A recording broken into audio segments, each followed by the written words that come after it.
everyone. Welcome back to the You Deserve Health, Happiness, Success, Prosperity, and Love Bible study of the reason Jesus had to come to earth. Now, if you've been following along with the past Bible studies that we've had, you will know that there is a reason and a season for everything. Nothing just happens. There's no happenstance. If something is happening, there is a reason why. And I was always told by various biblical teachers that I've run across in my lifetime, don't just read the Bible, but read the Bible.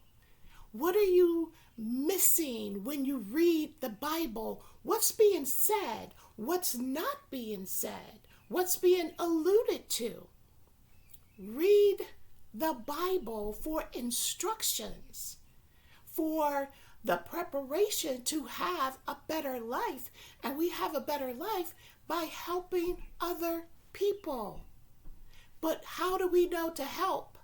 Who do we help? Where do we go to get the help?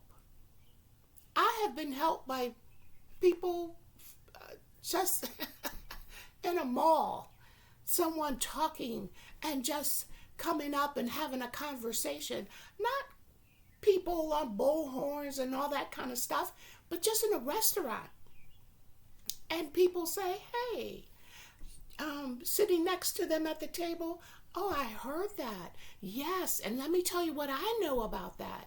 You know what I'm saying? So I thank God for the World Wide Web, because this gives us an opportunity as well to share what I know. And of course, whatever you know, please put it in the comments. Add it to the actual study. No one knows everything. I know I don't. There's so much I don't know. And what is amazing is the more that I discover, the more I know that I don't know.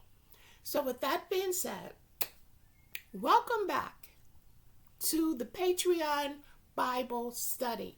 Thank you for joining me. Today we are on Genesis chapter 5, and we're going to do an overview of Adam's generation.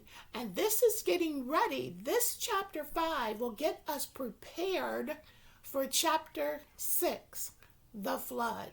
But we need to know why. Why did that happen? So, this is the book of the generations of Adam. Now, in the day that God created man, in the likeness of God made he him, male and female created he them, and blessed them, and called their name Adam in the day when they were created. Now we always read that and we hear that and we think in our minds that he created one man. But what I'm getting, and what I've heard other theologians say and Bible scholars say, is that when God created Adam, he actually created all of us. We were all inside of this one man. If you can wrap your mind around that's a thought that's pretty amazing. So we were all created when Adam was created. One man, and we were in that man as seeds. Now, I've read and heard pastors such as, and some of you may know this name, Dr. Miles Monroe and Pastor Stephen Darby. I've heard them say that all humanity was encapsulated in Adam, which is what we just said. And this has been an explanation regarding God's word choice in verse 2 of male and females created he them and blessed them and called their name Adam. Now, in the day when they were created, this makes Adam one person capable of producing many people in his generations. So we're going to go over the generations of Adam. And by the way, the name Adam means ground or earth.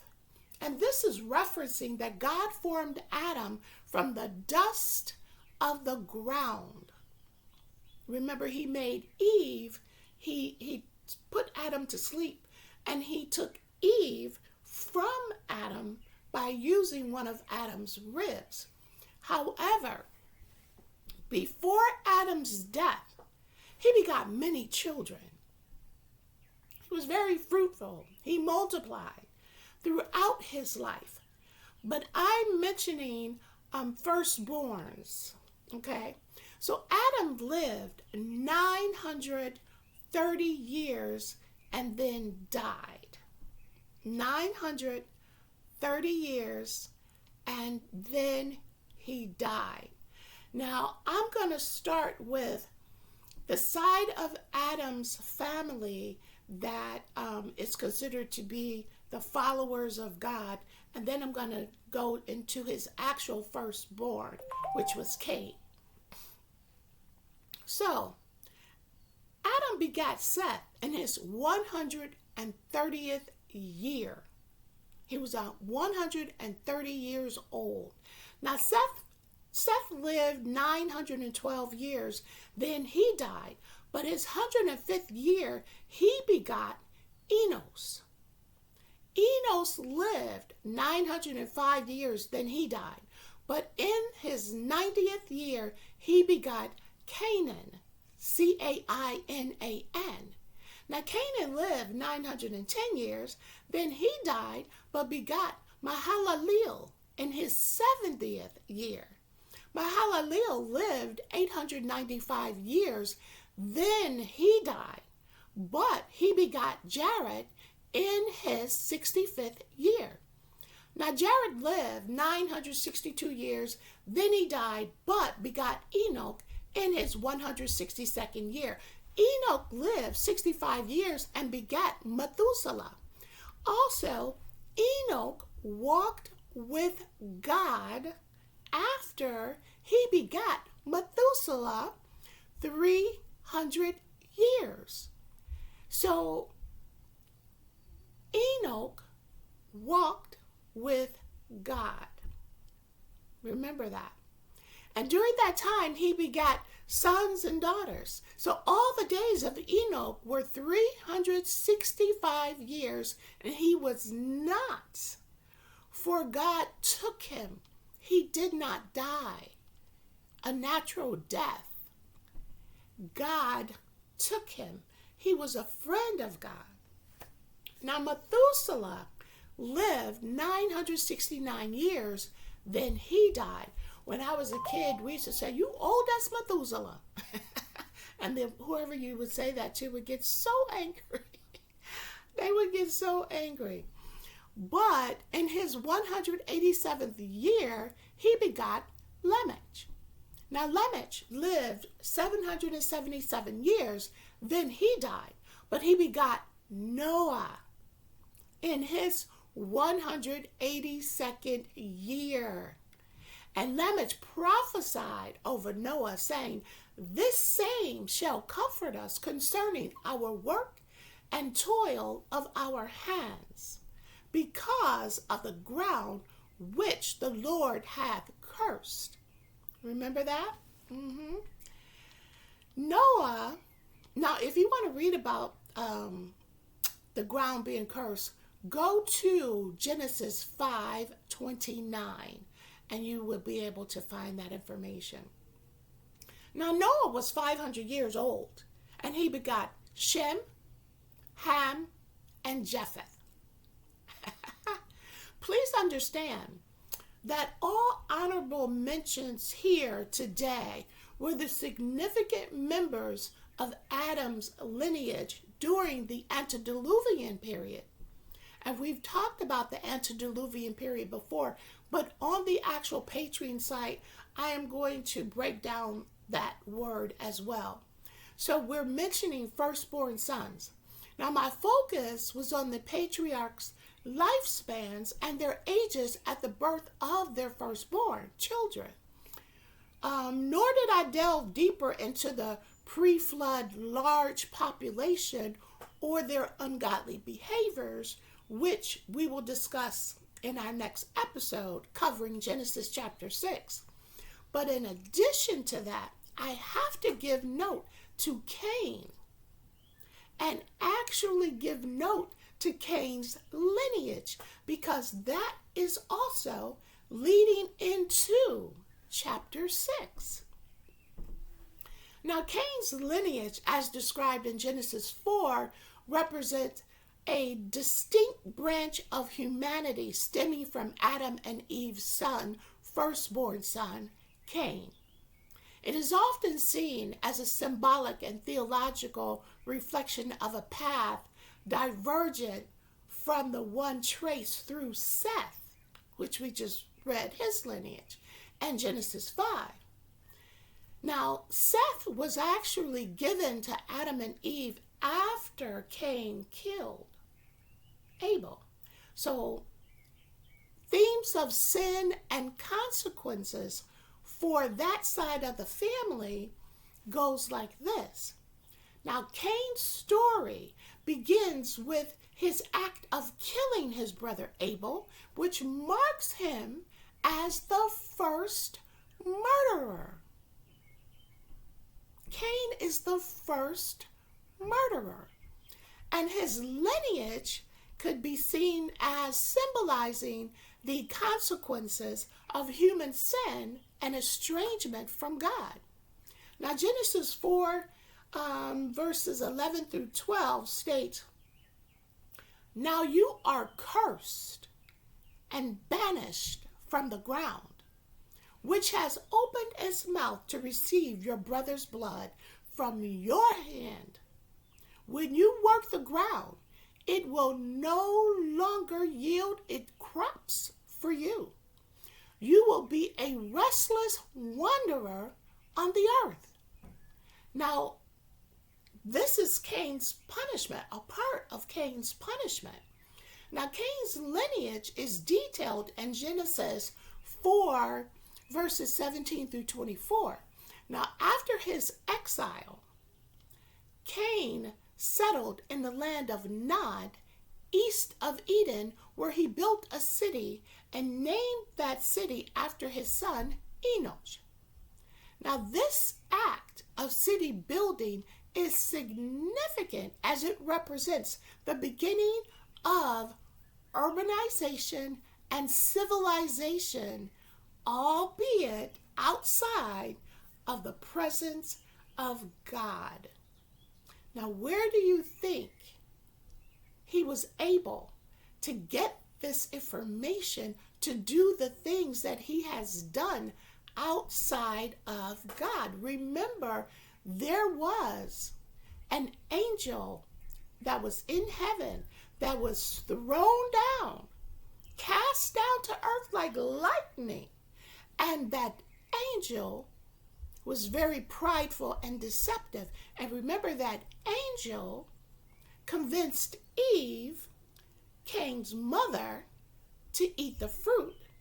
And she ate and gave it to her husband Adam, and he took and ate as well. So there are other presences on the earth, not just God. That angel that got thrown out of heaven was on earth. Could it be that that very same angel gave Cain all of the information that he has in terms of urbanization, civilization, music, clothing, attire, everything that he knows? Things that make you go,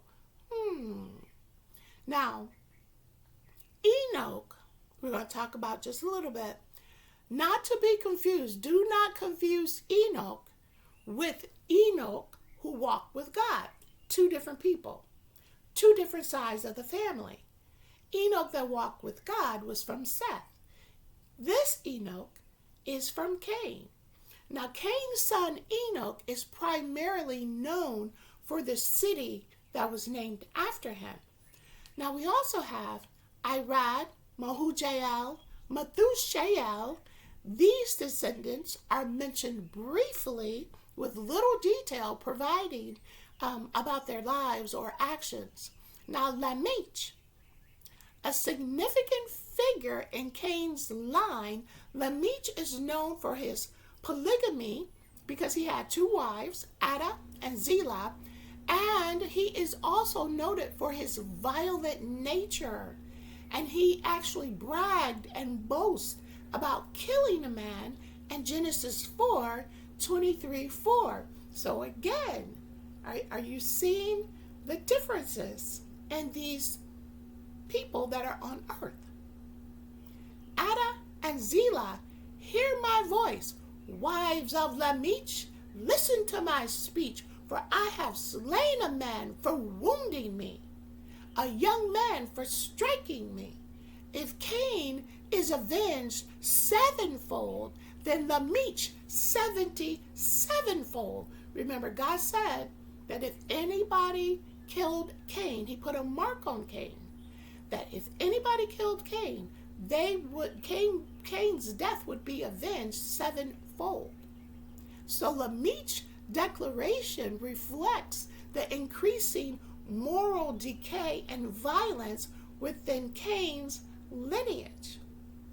Now also, the cultural contributions, despite the tragic origins, Cain's descendants are depicted as contributing significantly to early human civilizations. For instance, Jabal, known as the father of those who dwells in tents and raise livestock, contributing to early nomadic and pastoral lifestyles. So where do you think he got that knowledge from? That fallen angel. Jubal, he is recognized as the father of all who play musical instruments such as the harp and the flute. And you know, that angel that was kicked out of heaven and fell like lightning from heaven, that's what he was. He had musical instruments in his body, built in his body. He was beautiful before he fell from grace. Now, Tubal Cain, he was a forger of tools made from bronze and iron, marking advancement and metallurgy. Again, these people are under a different influence. The same influence that influenced Eve to bite the apple. Contrast with Seth's lineage, the descendants of Seth, Adam's other son, are traditionally linked to the line of righteousness, culminating in figures like Enoch and Noah. Cain's lineage, in contrast, is often associated with human ingenuity, but also moral and spiritual decline, as reflected in Lamech, who boasted of his violent actions. Now, theologically, Cain's lineage could represent humanity's ability to innovate and develop culture, yet also its susceptibility to moral corruption and estrangement from the divine purposes of God. And now remember, during this time of the antediluvian period, things were so corrupt on earth. Knowledge was given to them. Nephilims were given to them. Other angels saw the women on earth beautiful and decided to come down and mate with them. And they created children. Remember, we talked about the Nephilims? And they gave them knowledge. They gave them knowledge. That's why Eve bit the apple, because she wanted knowledge. And that fallen angel had knowledge. And then if other angels followed down here to see these women and to be with these women and to breed with these women, now we've got all kinds of things going on. They've got so much knowledge that they brought down to earth with them. They know how to slice DNA. They know how to make pyramids. They know how all kinds of stuff. So Cain's lineage, people thought Cain just fell off the earth. No, no, no, no, no, no, no. No. They had computers back then. They had all kinds of stuff. The what do you call them? The hieroglyphics shows us all kinds of things. They were knowledgeable. Where do you think they got that knowledge from? And the area that Cain actually was kicked out and he went to, that was near certain areas that took advantage of that vast knowledge. And they were able to create various things. So yes, yes, yes, the Bible is so interesting. Don't just read the Bible, is what Dr. Casey Price used to say back in the day when I used to listen to him years ago. Don't just read the Bible, but read the Bible. Read the Bible. Connect the dots.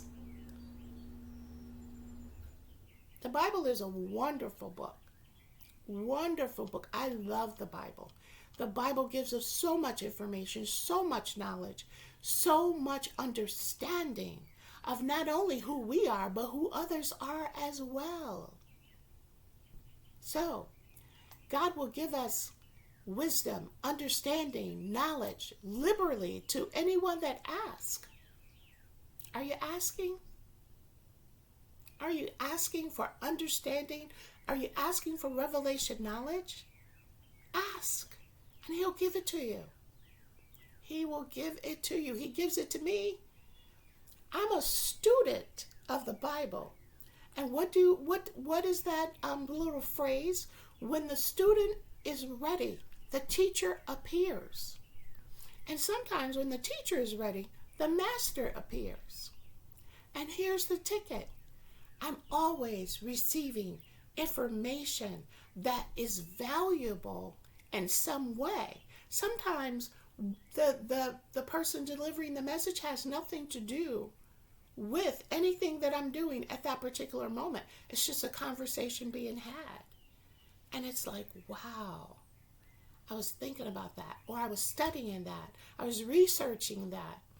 I found this when I researched it. I found this when AI said this, or this Concordian said this, and just putting the information together, making it make sense. Making it make sense. Could it be?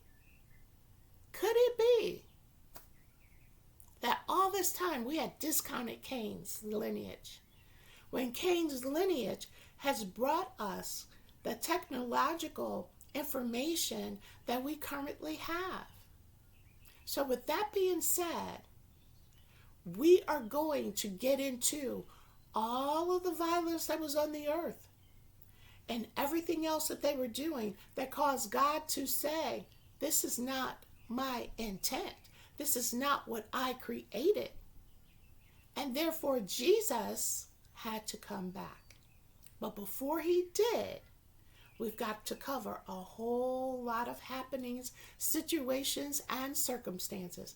So stick with me to the very end, and we are going to discover the wonderful world of the Bible, and we're going to see the relevance and how what happened then is affecting us now.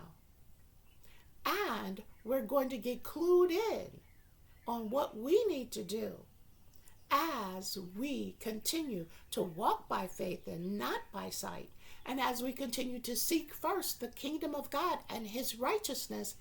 And of course, he's going to add all things unto us. So to God be the glory. Thank you for stopping by.